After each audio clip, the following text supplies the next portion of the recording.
He's the voice generations of Steelers and Pitt Panther fans have grown up with, from Tony Dorsett to Larry Fitzgerald, from Terry Bradshaw to Ben Roethlisberger. If it's happened on the field, chances are Bill Hillgrove called it. For over decades, he's been a steady, passionate, and unmistakable voice of football in the Pittsburgh region, and working alongside icons such as Myron Cope, Tunch Ilkin, Craig Wolfley, and so many others. A storyteller, a broadcaster, a true ambassador for Pittsburgh sports. It is absolutely my pleasure this week to welcome to the TroupCast Mr. Bill Hillgrove. Bill, thank you so much for joining us. Ed, you did it just like I wrote it. No, I know you sent me that copy earlier in the week, right? I appreciate the kind things you say, and you appreciate when fans acknowledge the fact that you've done a pretty good job for them, and that's very satisfying. And I miss the Steelers broadcast. I miss the people, but the other stuff surrounding it, including the travel, became too much. And I did the double duty for 30 years, and I kind of think when it's enough. And so my future now is with the Panthers, football and basketball, and nice to hang on to that. Only the guy upstairs is going to make a decision in that regard. That's for sure, Bill. You grew up in Lawrenceville, a Pittsburgher in the Garfield section of Pittsburgh, 84 years old, Central Catholic and Duquesne, graduate of 1962. The Steelers play-by-play announcer for 30 seasons from 1994 to 2023. And as you said, you're the current Pitt Panther football, basketball announcer. Been with the Pitt Panthers doing broadcasting since 1969, a remarkable 56 years. And Bill, it's still awesome to hear you call Panther basketball and football. But let's start with this. What inspired you to get into broadcasting, and how did your first break into TV and radio happen? Well, it started at a very young age. I was 13. And my aunt was a nun, and she knew this nun in her order who had the Pittsburgh Diocesan Radio TV School. And my dad was an electrician, so I showed up at this radio TV school prepared to learn how to fix radios and TVs. No, the nun handed me a script and said, read it, and I did. And she said, perfect. I said, well, what's that? So I'm looking for a 13-year-old brat. And I said, well, I don't need a script for that. And, at a young age, I found out that I had an ability on this side of the microphone. And I was a teenager in this family, and it was a weekly show sponsored by the diocese that appeared on WDUQ, the two McKee sports stations occasionally. And so, like I say, at a young age, I found out I had a gift. And when you combine that with your love of sports, it kind of came naturally. Now, that having been said, Ed, I had to wait. I think in this business, you have to be patient. You just can't say, well, I want to be the voice of the Pittsburgh Steelers, or I want to be the voice of the Pitt Panthers. It doesn't happen that way. And I was a disc jockey, and I did news and PR stuff at a young age. I got my first commercial job at WKJF-FM in 1959, and that's before anybody knew what FM was all about. And so I was able to cut my teeth with not so big an audience, and that was a blessing as well. And then in 1967, Dave Murray called me and said, we're ready for another audition. You've taken 3, but this will be your first color TV audition. Good luck. And the next thing I know, a couple of weeks later, he called and said, you and Hank Bachman, I'm hiring you tomorrow, and you'll be booth announcers at TAE Television. I was in the booth for a couple of months. It was very boring. You watch $1 million movie and then once in a while do an American heating spot. And that was it. I was bored. And the CFO called me and said, TAE Radio is about to change their format again. And they're going to go middle of the road, and they'd like you to be the evening guy to do sports. Scores, a lot of scores and play music. And so I was a disc jockey, and that was in 1967. A couple of years later, the program director came to me and said, we're trying to get the games away from WWSW, the Pitt games, and we think we're almost successful. Have you done play-by-play? And I said, well, when I was a student at Duquesne, I did a little bit of high school football, and a lot of Duquesne basketball. And he said, perfect. He said, Ed Conway will do the football. He can't travel because of his TV duties, so you'll travel with the basketball team. And that's basically how it started. Bill, I was want to lucky. talk about what's that? I was lucky, being at the right place at the right time. Well, Pittsburgh was lucky, and they've been lucky to have you on the call for so many memorable moments, in both on the Steelers side and the Pitt Panther side. And your coverage at WTAE, you were the sports director at WTAE TV, and a big part of that throughout the 80s and 90s. The difference between radio and TV for you, Bill, was there a preference between one or the other, or did you love both industries the same? I grew up in radio, always preferred it. The television part, makeup, I hated putting it on, and then really hated taking it off on a daily basis. And I didn't appreciate somebody talking in my ear.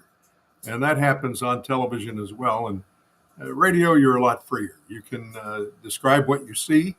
And, to me, that's a real challenge to be able to, do it live, and B, when the crowd roars, you better have something to say. You better be on top of it. And that's always been a challenge. So, it was just a natural for me. And I don't regret any of those decisions. You've been the voice for the Pitt Panthers for over 50 years. What's one of the most memorable Pitt football or basketball games or moments that you called during those plus 50 years? Well, in football, I think it's pretty easy.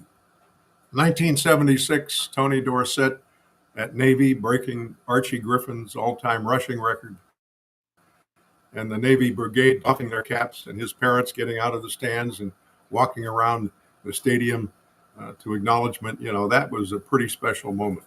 And for basketball, gosh, it's really tough. There have been so many in 56 years, but I think the top of the list has to be the first Big East championship that Pitt won at Madison Square Garden, the first Big East tournament championship after years of frustration.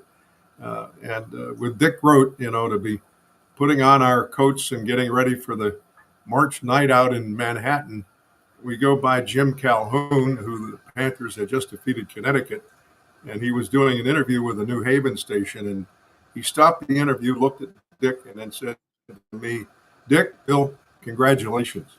And we went, wow, that's a side of Jim Calhoun we had never seen, especially in front of the bench. But it was a lesson that I learned that the coaches don't have the same persona truly that they do in front of the bench. And I think that's a great lesson learned as well. Those were the two of the highlights. And then perhaps after that first Big East title, walking east on 53rd Street toward the Hilton Hotel at daybreak with the sun in your eyes, that was kind of a great memory too. I miss Dick Groat. I miss being with him. Going to Manhattan with Dick was always a pleasure because a lot of people knew who he was and remember him as a baseball player. But the truth be known, Dick was a much better basketball player and loved basketball. Kind of had to work at baseball. Worked at it pretty well, you must admit. And so those are, I guess, two of the big highlights. Yeah, Dick Groat was a great partner for you for many years, Bill. And I agree. I miss the Big East for Pitt basketball. I miss that Big East tournament in Madison Square Garden each year. It was quite the scene each year and each year out. And Pitt had some great runs there for a while that you were able to call. That was for sure. On the Steelers side, Bill, let's talk a little bit about your broadcast partners over there. And you had some great ones, right? Most recently, Craig Wolfley, Tunch Ilkin, of course, and the great Myron Cope, who is with you on the Pittsburgh Mount Rushmore. Trust me, my friend, it's you and Myron, definitely 1 and 2. You have those first two spots. But talk about your relationship with Myron Cope. And at the same time, any good stories to share with the audience about Myron? I'm sure there's hundreds, but can you at least give us one or two? Oh, sure. We're at training camp, and afterwards we go to one of the local bistros in Latrobe for a nightcap, and we're seated at the bar. And, most fans are very respectful, but this one guy came in, saw Myron, came up, and without saying any word of approach or anything, not even hello, he reached up and rubbed his little monk's crown in the back of his head, that bald spot, and said, "Oh, just like my wife's behind." Well, then I'm going, "All right, Cope, let me see you wriggle off this hook." He was quick. He waited till the guy took his hand away, put his own hand up there, rubbed it around, and said, "Come to think of it, pal, it does." That was one of the greatest squelches I'd ever been around, and people around noticed it. And when the guy walked out, nonplussed completely, there was a little smattering of applause for Myron for his quick thinking. I mean, he was unique. And I spent, 11 years with him in the Steelers booth, but people may forget that in 1983, Johnny Sauer couldn't go because of medical reasons, and the decision was made in August that he couldn't go, and Myron reluctantly decided to do double duty and was the Pitt color man on Saturdays and then the Steelers color man on Sundays. And that's where a great relationship began. And, later on, we were not only working professionals together, we were pals. We spent time off the air playing golf and, we were good pals. And I missed that aspect of it. He'd call the house, "Rose, is Billy in?" And my wife would say, "Hey, Myron, how you doing? How'd you know it was me?" Come on.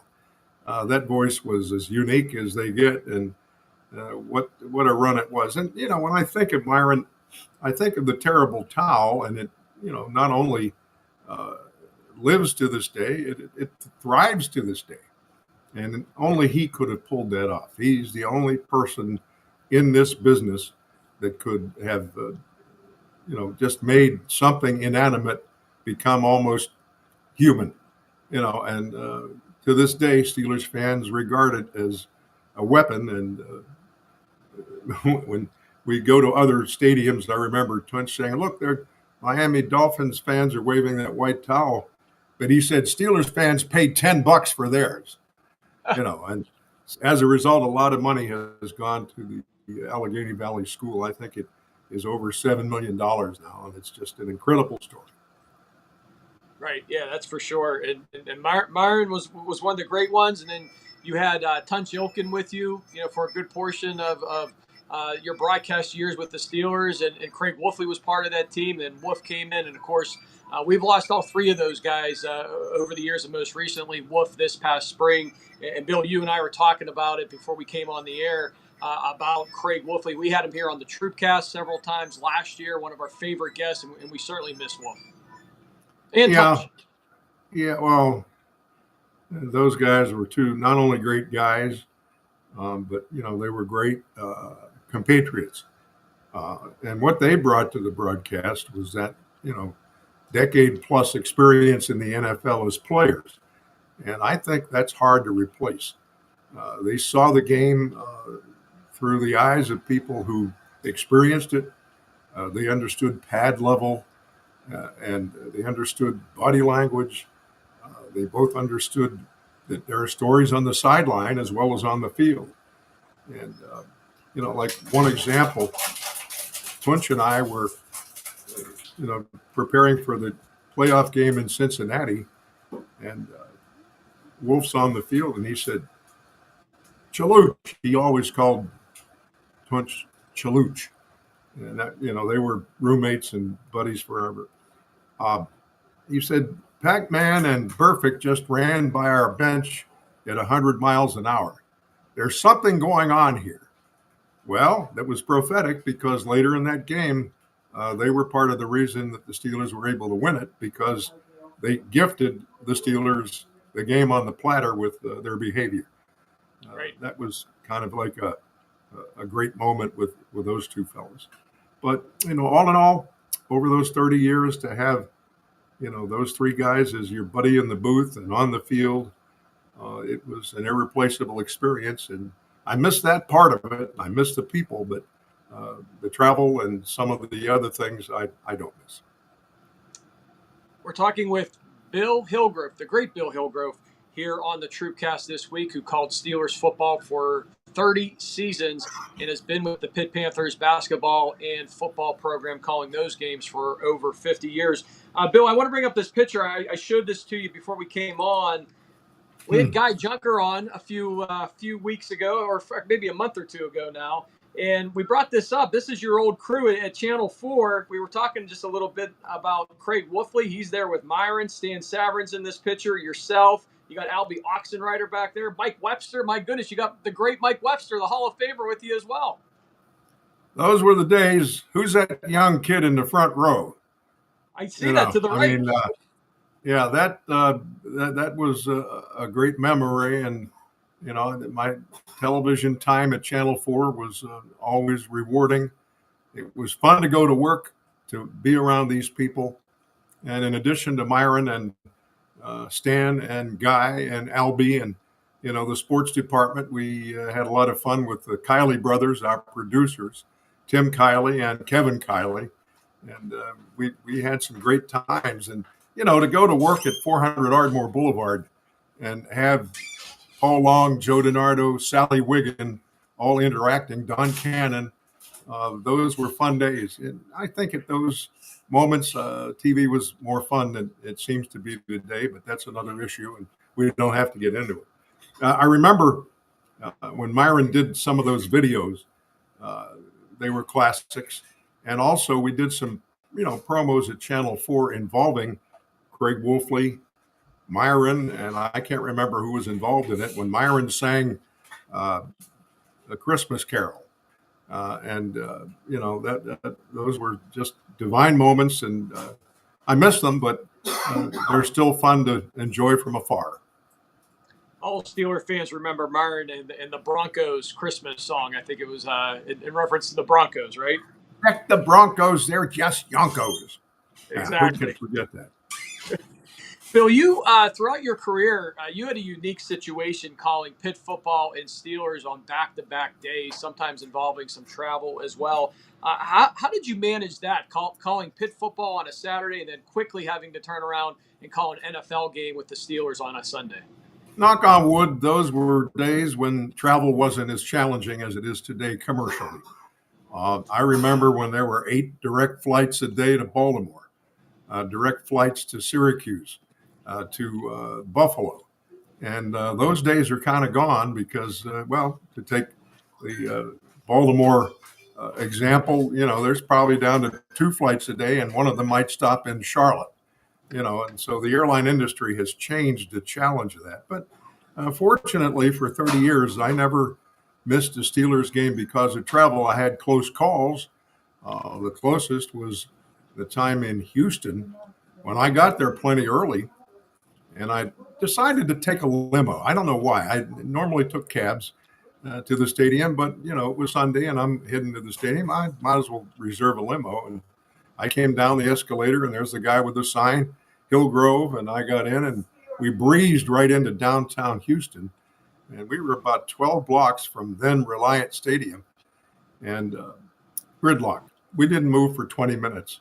And I'm looking at my watch saying, I got to go in the air pretty soon. I think I'll walk. He said, sir, it's too far. He said, I have an idea. And the driver got out, went to his trunk, pulled up a set of red and blue lights, stuck them on top of the limo, and we breezed right into Reliant Stadium, the policeman waving us on like we're some VIPs. And even with that, I made airtime by like 15 minutes. So that's as close as it ever got, and I never wanted it any closer.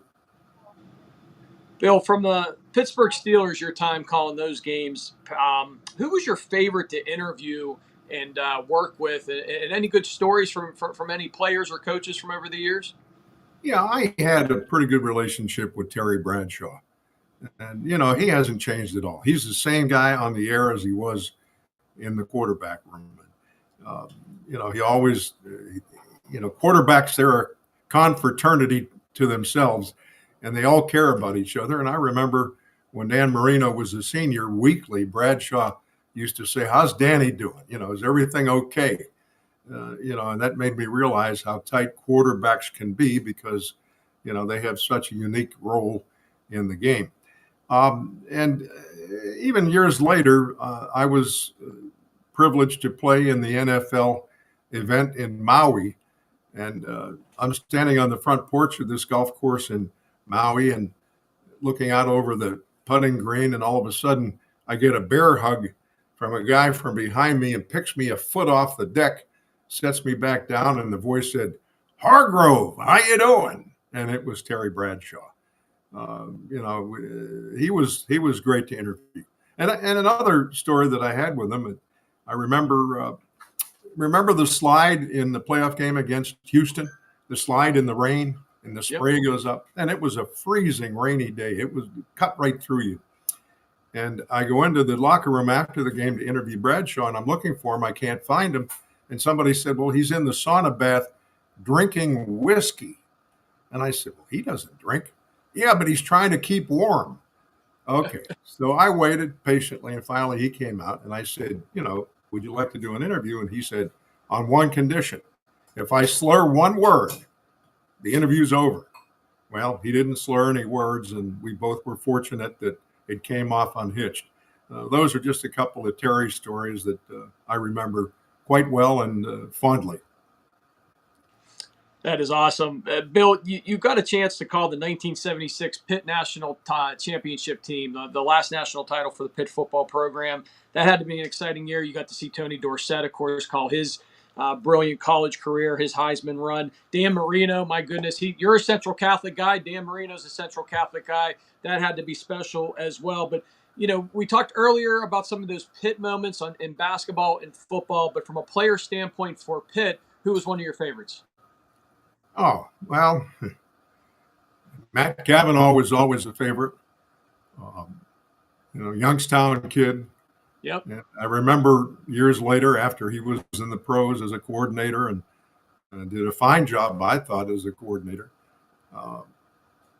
We were doing a banquet together, and we're walking toward the banquet room, and just a little conversation. And I said, "I'm looking forward to your remarks." And he said, "Yeah, Billy, and one of them will be, it was the pitch. It wasn't Tony Dorsett's ability. It was the pitch that made him famous." And I thought that was pretty funny. He was a good guy and a good guy to be around. And Tony was, he even as a freshman, I remember we did an interview at the bowl game in Scottsdale. And it was a poolside interview, and he was helping us with the equipment. Now, here's this freshman from Hopewell, gets it. He gets it. Like he knew we had a job to do, and he was going to help us do our job. And he'll always be one of my favorites, and I'm glad he's doing better. He had a period where the CTE affected him, and I think he took some treatments down in Mexico. And boy, the last couple of years has really improved. And that's very encouraging because, Ed, that's an issue in the game that for years, smelling salt's back on the field, and now they pay attention to it. And I think that's a good thing. Bill, you got to call games at Pitt Stadium, Three River Stadium, and now currently Accushore Stadium. Talk about that. Did you have a favorite out of those three, out of the difference? We had Lanny Fateri on recently. And I asked him the same question about Three Rivers and PNC Park, and he said Three Rivers Stadium for baseball, at least for him, was his favorite venue to call games. He did not like the PNC Park atmosphere from calling a game standpoint. So I want to ask you the same question. Pitt Stadium, Three Rivers Stadium, now Accushore Stadium. Any favorites? Oh, gosh. I think their current stadium situation for Pitt is really good.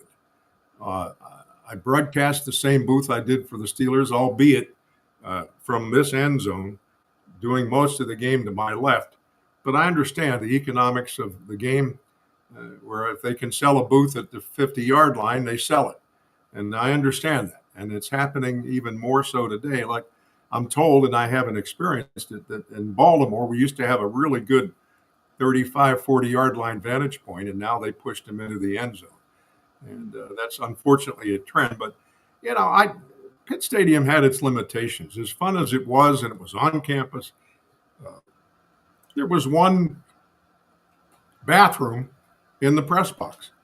And that was inconvenient. One for everybody. And the fans had an inconvenience. I think the men's rooms were okay, but the ladies' rooms were long lines. And on a big day, on a sellout day, I understand that the women would commandeer some men's rooms and post guards outside, and only women were allowed in. And, those are, I think, challenges to upgrade that stadium that are you just can't overcome them. And I think Pitt made the right decision, putting the Peterson Event Center where the old stadium was, because without that great basketball facility, I don't think they would have been able to join the ACC. And that was mighty important. So, I kind of like at Acrisure Stadium, I still have to pause to say it once in a while because Heinz Field kind of sits in the back of your head. But fortunately, Ed, I haven't said it on the air yet. They're still waiting for me to do that, but I haven't said it yet. That's the way I look at it. And, everybody was worried when they moved from the field house to Peterson Event Center. Is the atmosphere going to be diluted? Well, no. If you have good basketball, and the Panthers certainly did have a great period where it was the golden era, sustained success, that atmosphere was terrific, even with about twice as many people. That's my view on it, and I'm sticking to it. Well, we're going to knock on wood about the Acrisure Heinz Field call for this upcoming fall for Pitt football for you, because that's a tough one. Most people are still saying the hiccup of Heinz Field when they want to talk about Acrisure Stadium. So good job so far, my friend. Yeah, you're lucky sometimes with things that go out over the air. And fortunately, for the most part, I've been very fortunate. But I've had great support, not only on-air colleagues, but, the behind-the-scenes people, the producers, the engineers, the spotters. They're so important. And guess who taught me that? Ray Scott. Because when I first got my first job at Channel 4 as a part-time switchboard operator, station wagon driver, tour guide, I got to know Ray because he was a sports director. And we'd talk about play-by-play. And he said, Billy, my system is the only one that works. And I said, what's that? He said, one spotter for each team. And pay attention not only to what's going on the field, but also who's getting patted on the back on the bench, who's getting hollered at. It's all, an information source that my job is just to process it. But the spotters are very important, helping me call quickly what's going on, pointing to the ball carrier, pointing to the tackle, pointing to the block. It's critical, and those guys don't get enough credit. You always ended your broadcast naming all of those people that have helped you during that broadcast. One, I think, was your son, right? Wasn't your son a spotter for you? My son, my grandson. So we've had 3 generations in the booth, and that's kind of rewarding as well. And, the Fogartys, both Sean and his dad, JD, that was a long time association. As a matter of fact, JD was the throwback to when Jack Fleming did the games. And I remember when they hired me, they said, you have complete control over who your spotters are. And I said to Joe Gordon, I said, well, J.D. Fogarty has already said to me, and Myron has said to me, don't fix what isn't broken. J.D.'s a great spotter. And so he continued with me. And at the time, George Levy, who had done Pitt for me and was not only a great spotter, but was like a scout in the booth. We had those guys together for the first few years until George passed in '95, first couple of years. And then, we had other people in the booth. But, those guys are important, and they don't get enough credit because they're actually the eyes for me and just allow me to process that information for the viewer or the listener. And now your grandson, Jack, is doing broadcasting. I've worked with the Trib Live High School Sports Network, calling high school football and basketball for over 25 years. And your grandson is working, I believe, with the Fan and also the Trib Live High School Sports Network as well, calling games. He's following in his grandfather's footsteps. You got to be excited about that. Yeah, he told me when he was 14, Pat, I want to do what you do. And that was very satisfying. And he hasn't disappointed me so far. And I know it could be nepotism, but I think he's got some ability. I think, for instance, for his live shots, he's very composed, looks into the camera, tells you the story.